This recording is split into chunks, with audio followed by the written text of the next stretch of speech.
khamga nalagaw thinga amal som na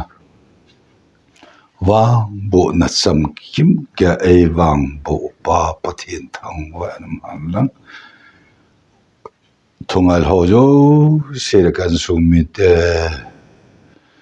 Jesu Christa thisan zala chon si no kaya yung so na sop thin tan kum sang ni linanga zong bon chau chi tin nam tin chon si lal thisan na sop thin ta in a sop thing ho tun so thin na apekidin che ho puya hong din kon cha khanin to ni hin kitir ho to theile angai ding thungai lhajing la lhagau dang cha omyong jing zen zong pa pathin vel ka thangwa akinin tu ne dana din pi ding hi cross le lhagau thing tiute hi chi tin sei hi tin bol ti hi ki gu na jong lo din mun ai je i pion lai ding a hin Bible hi thot khat korin bung khat chang som le sagi nahi pathin kam sung su ngai laute Christian baptai chan sa dinga ei sol e pun ki pa na thu phasei phung ding zo a ei sol e bove Christa thing pel thu chu a hom keu a hi lo na dinga chi na thu jing hello chi na thu yong ka sei lo a hi sule la hin sim be kin kating som thum la khat na jong he pathin wanga nang ho hi Christa to hing khom na hi vin Christa chu pathina kun ei ho chi na thim chan na kisu thing na le hlat dam na a hi pathin le khabua akisu ma chu pakai wangin kisung han tia kisun banga a hi atu pathin sim do ke le bon sawa ding na thai hagaw e na ta sao dam na ding in wang phat thei e bo pe ta hallelujah amen cross kiti hi cross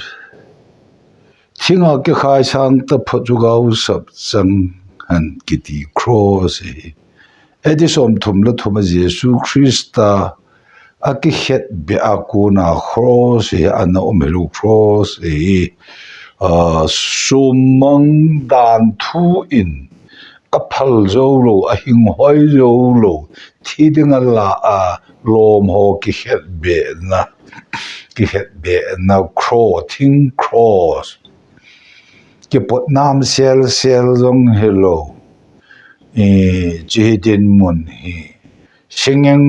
munga kisima cha chu ki het be a gau sap changdan thun the ma chan zolo cross mona chu lugumun golgotha thangim nei cha hin kagelin kalung kasutoji in hichi a ki het be ho chu athi nuwa het be helovin a khaili o hile hilaya alungel diu chu alungel lu chu a khon na tan chelai alai ta angai cha chu ki thopi pan pi alhat do the a hu do the angai cha diu chu hut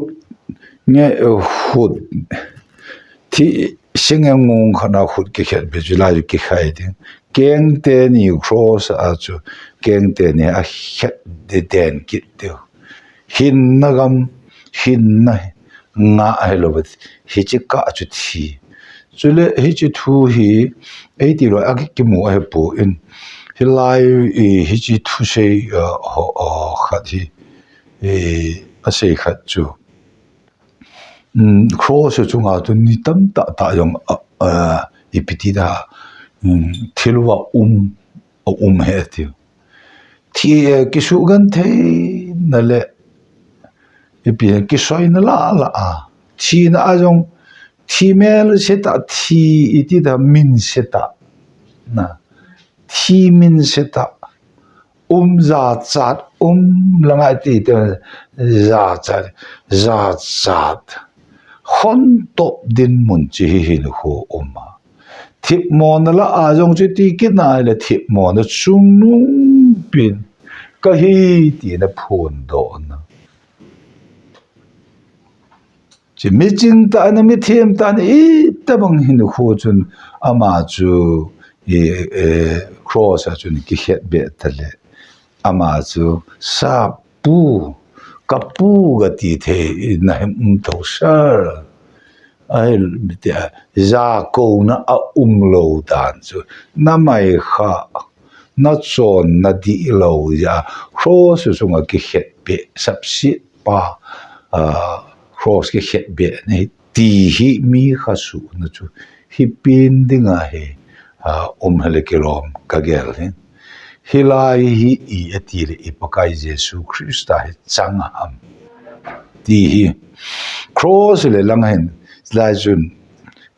hungai ka tin cross le thagau thieng ti hi cross hin achang na atto theilo thagau thieng panglo ba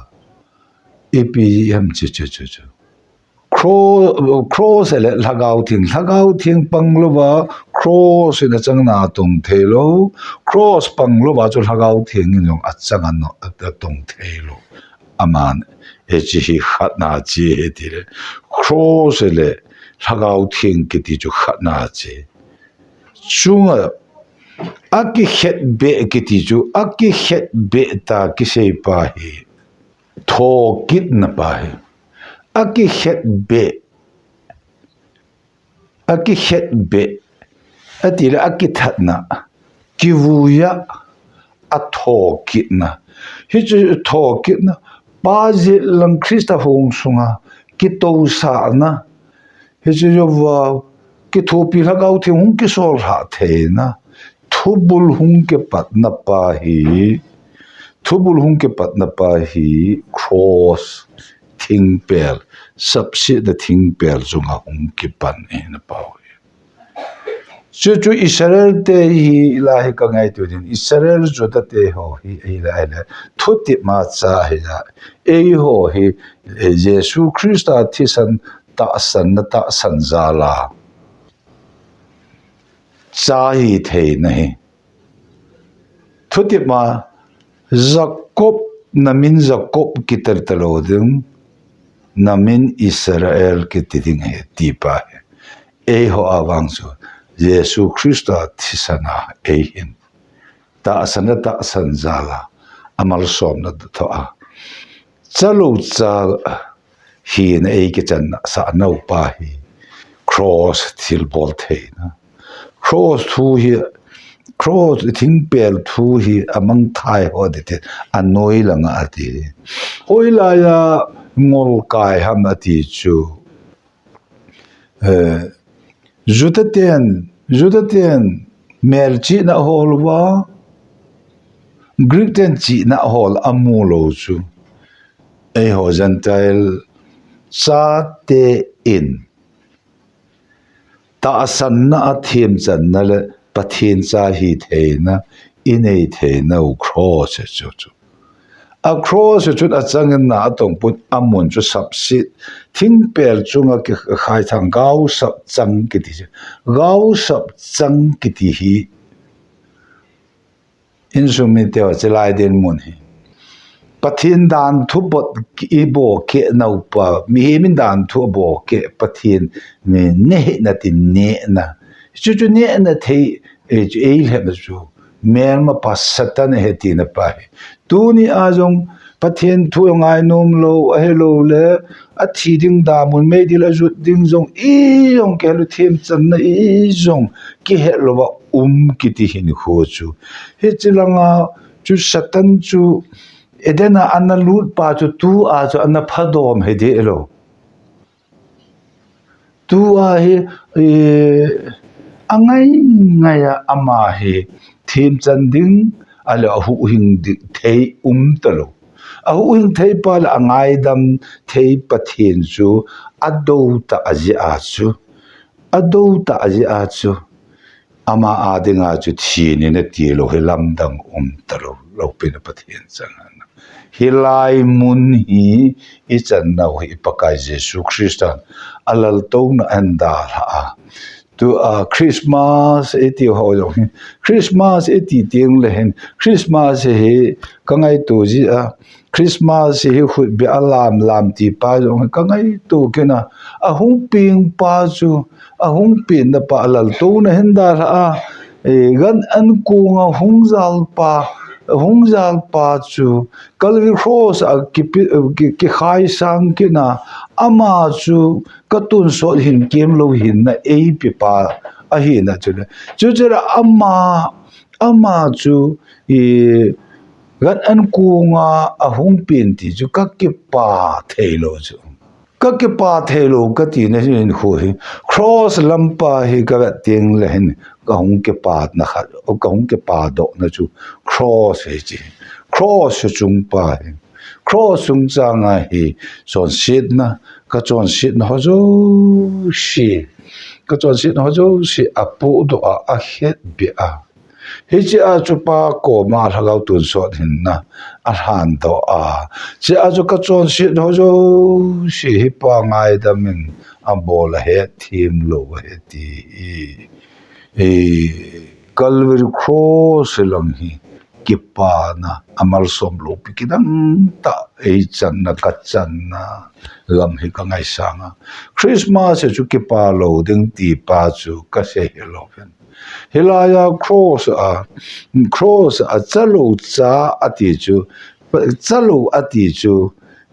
cha ati hello khri chalo ati chu ani shun cha pa hin pe asap se na il ha no ba chalo ati pa nang le ke ha gau chu ani shun cha pa hin pe ke da katsa ka dei mo nu ati ke na ke nang le ke ka dei mo nu ati chu na ha gau chu ka ha gau ka dei nu ati hello vin adei nu ti chu adei nu ani shun cha pa chu ama mina chu he ka dei nu ego no hi chu le pathin tun te langa chu kadei nu atel kadei monu kadei nu atel pathin dong ma eti da so piten angai lu dong ma eti lo ham cha ta ki adong ma eti di ham mun je jo angai lu kadei monu kadei nu Krista akadei nu ati kachalo ati chu hilang kachalo ilagaw kachalo ati pa Krista aso kacha ati le chelai hi chu ho si hungkun do na yole le Bible sim do pa chu hi chu hungkun do na hi tu ni van nui hin ngai ne man na van nui imalun koi han nang le hi chi koi yong le hi chi cross sung sa nga hi ka pa mit mu a ijuwa adong ma ka ti hop leu na pa chu ami ngai lu na hi ane sun chapa mi pi na pa ka ngai to ai le chelai din mun chin khoi he chinunga ulhang kidong mat na kiti pa jong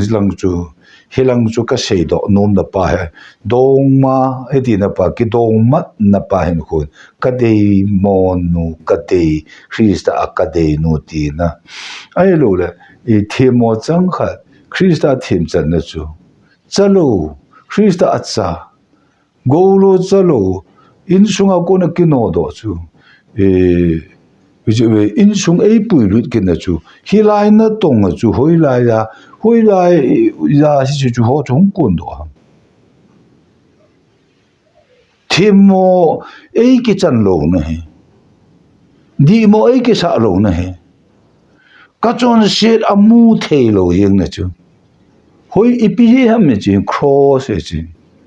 cross ipakai Yesu Krista chon se na nei lo pa chon se ki sim na hung ki koi na pa cross thil bol thei na ja mi chon se da mun mei dir zon ta sading sacha petari song kulut ati hi chi mun hi aman khat belu a hong lu na hi cross thil bol thei tha hi chi hi hoi lai ham ti hi chi jo wa cross a chang na tong thei pu ka ti chu thagau theng pang thagau theng a chang na tong thei pu cross pang lo na ti chu he chi thagau theng a hin cross a sab se de thing pera het be ding pa thagau theng a hong ki jila mi ma khat banga hai mi ma hong pe nga hi chi cross a hong ki het be ding chu thagau theng na to ma thagau theng na to ma ai le chi hu hing na hin kho chu na to ma cha he de chu thane na power van le se thune na jo si akipi na pa chu Jordan baptize zone baptize na baptize chu alu chung helper ke thopi hagau theng pathi ne chu alu chung power thane na api pa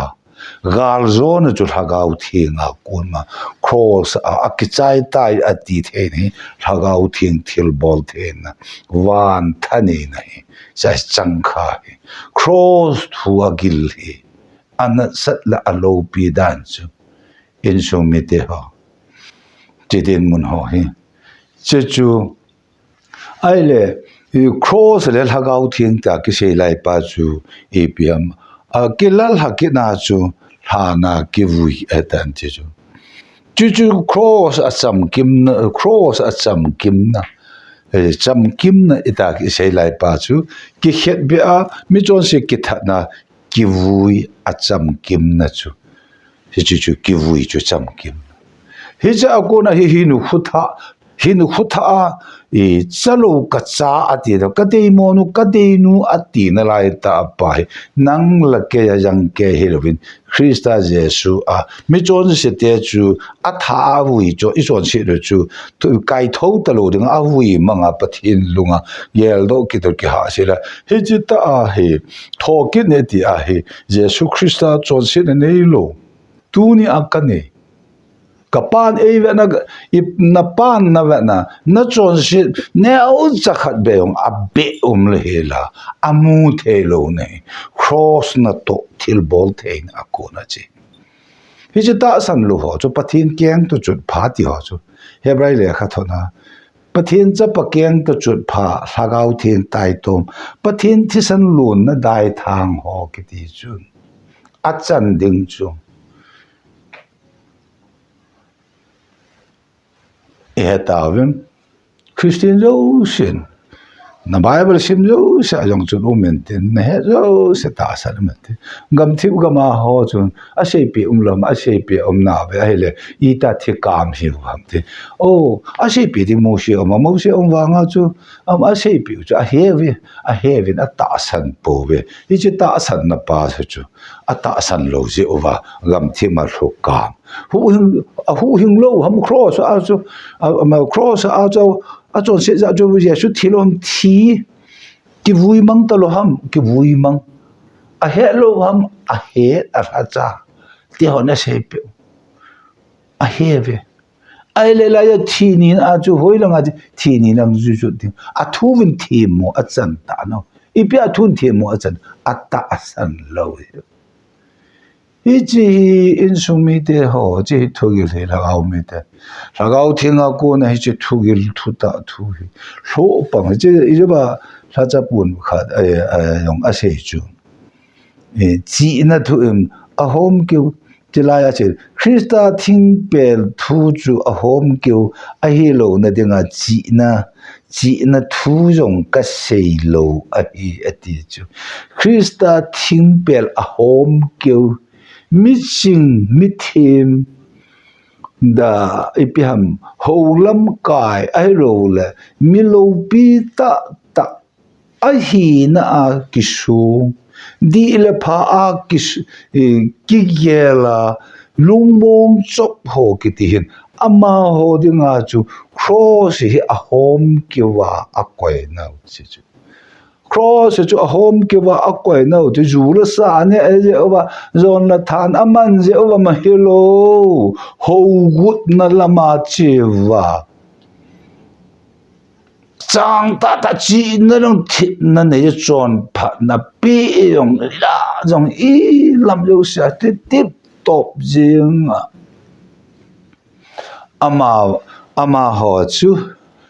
pathi chu pathi lung lai na he ti ama ho lung lai na bol do ho adi bang wa alampi van en zo na alampi kro krista achi lo ho chu dinga chu tha cha polin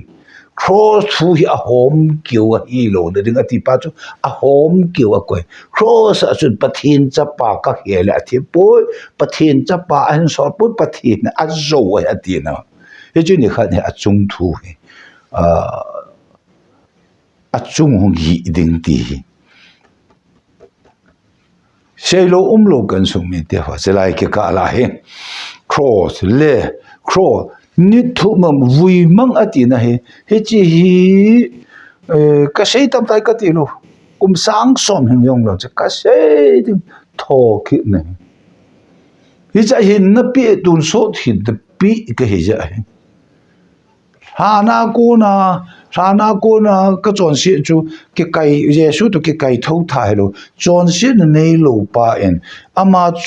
tun so de na ap pa ama tun so de na ap pa chu to chon si nei lo pa cross a het be a wi ki wi mang pa he la chu ama Krista Yesu chon si nei lo pa pathin cha pa a chu kachapa ida kachapa nati hija je ama hagau ton so hen cho ama Krista tu na kai tho tha wan pa ji langa ato sa chu hagau thing a kai tho chu hagau thing cross le hagau thing ti hin in su mi te chi hagau mi peng tha lo si hagau thing in kham gan na hagau wa miel chin ki bol lo sin chi pathin thu hi cross a home kiu thu lang hin sei lo de home kiu hi lo de ki pa na thu pha ati hi cross a ko na cross le sagau thing na to ni khana alu no khom na ga so hi ipiam chon si na me het be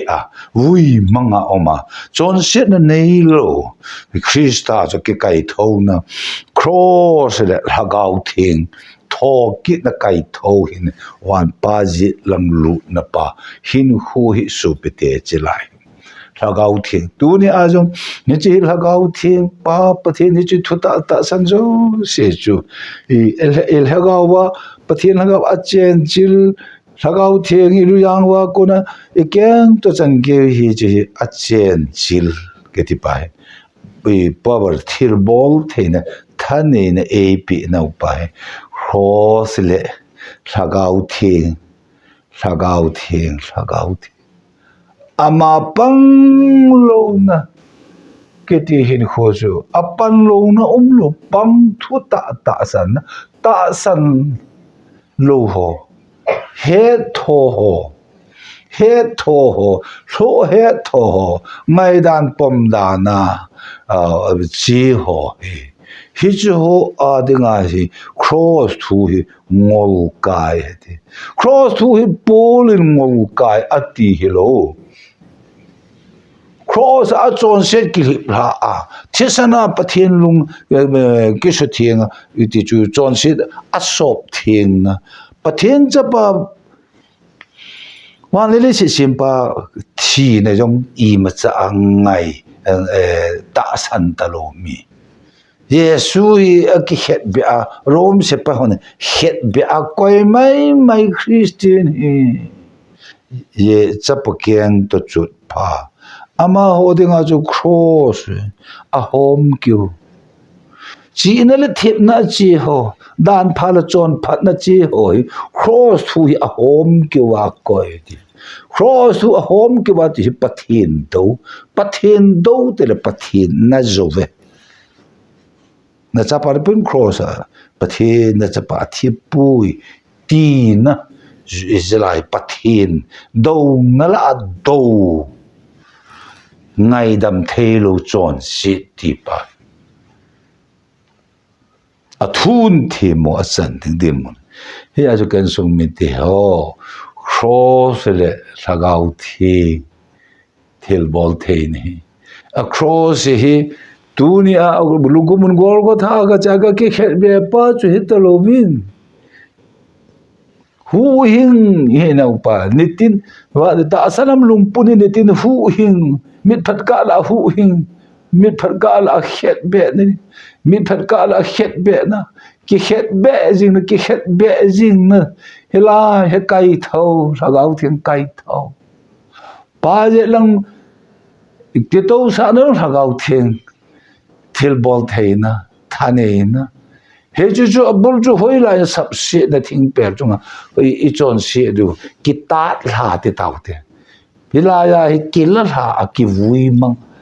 chapa a chung kila ha ki vui mang pa tunia la gau thinga he la gau thinga en ami pui ne exista hunung izui na upai la gau thing mu he na ama lung dei chu ama na he na ama la gau thing na he na Japan pa lung he na Trinity pum khat he a pum khat na chu kina thoilo ki khan theilo ana to jong pum khat pa na to a chu lagau thing le chapa panga Japan na to lai hu in kin na to lai a chu cross chu nga chu pa le lagau thing panga tu na to na ta san te ho lagau le ta sa a chen chil na pa a jong hi lagau thi hi a changa he ei pui ei som ham ti he lo pa le chapa le lagau thi trinity cham kim na hu hing na cham kim na ti pa hilang hi lovin pa chapa lagau thing chen na a ho in thing pa chapa lagau thing a chen na ho in thing ki tin hui pathin in sumi e ke pum khat sa naw chalam thu ama ko na cross a chalam thu go lo cha e hin tha kit no na ato na e pakai pa pathin chapa na ato na he chi thu hi mi mai pin ma sang kum sang ni ma sang thil thu hi lagau thing tu ni ata san te lung sunga to a ke ma lung sung sungil lagawa he chi ne tin hin hu kum sang ni hello tu a cross le lagau thing ti hi a chi sa thu hi lo hu langa lagau thing pa chu hello lagau thing pa ti ja tum la pai tu na chan gam hello bin chang nun hin khu ne ho adang ne tin hin khu tha che hula ka chon sit a pu mang pa chu adama chon sit bul chu tha jong le tu na mi him na hin khu a lang chi o pa ne tin het me jinga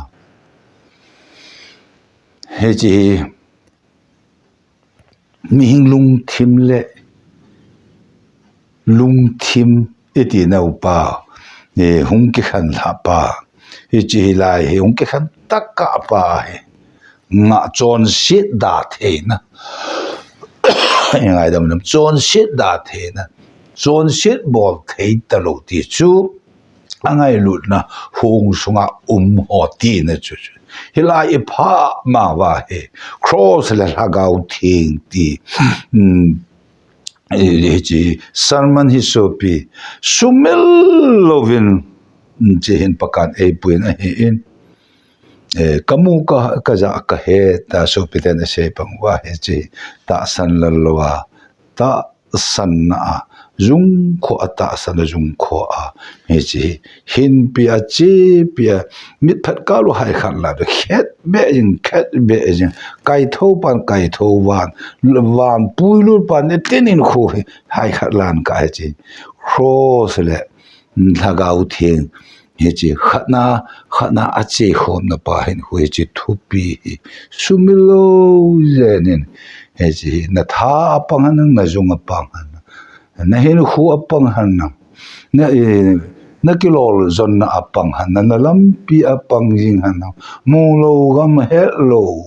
na gam na zo na gam hin chi thupi hi nang le na en sung angai ra ho zo si mi mal na tu tin nam tin chunga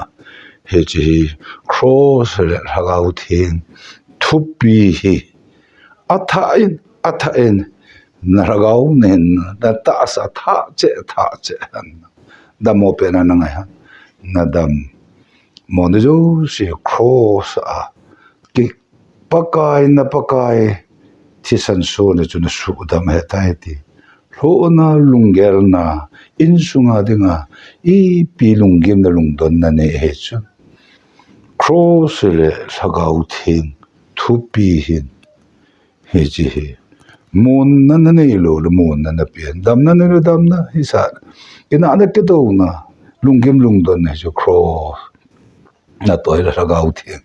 na to na hin a tha na hin khu sim pha mar som sagau la mu lo kama